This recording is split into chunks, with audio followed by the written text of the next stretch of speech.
Добро пожаловать в мой канал. Un groupe d'une dizaine de personnes, le visage masqué et muni de bâtons, s'est infiltré dans la nuit de jeudi à vendredi au sein de la faculté de droit de Montpellier.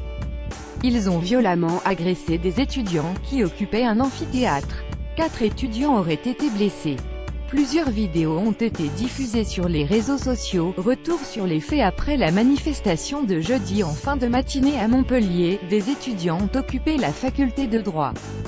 Des discussions se sont déroulées jusque tard dans la soirée, en présence du doyen Philippe Pétel.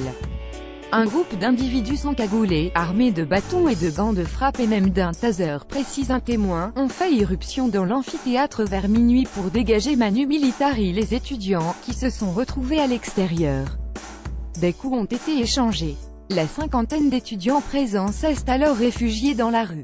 Dans un communiqué paru ce vendredi matin, Sud Solidaire 34 étudiants dénoncent l'attitude du doyen Philippe Pétel durant la soirée et demandent le renvoi pur et simple du doyen de la faculté.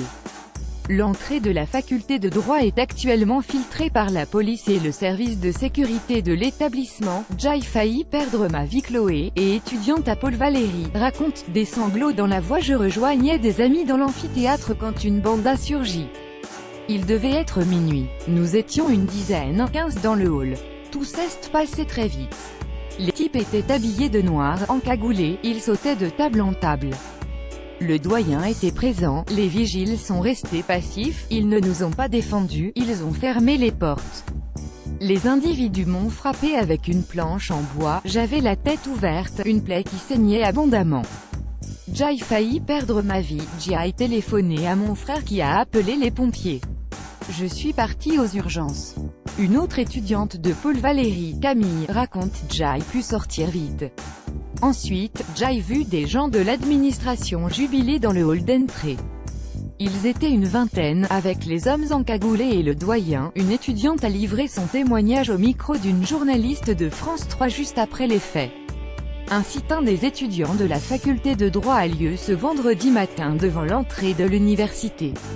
Une étudiante en sciences politiques dénonce les violences. La Ligue des droits de l'homme réagit. La Ligue des droits de l'homme de l'Hérault demande dans un communiqué adressé au doyen de la faculté de droit de Montpellier d'expliquer l'intervention d'hommes encagoulés et armés, aux côtés des vigiles de la faculté, pour expulser dans la violence une assemblée générale d'étudiants. La Ligue demande en outre au procureur de la République l'ouverture d'une enquête concernant la mise en place d'une milice privée, intervenant de façon coordonnée, avec armes et violence afin d'effectuer une expulsion illicite.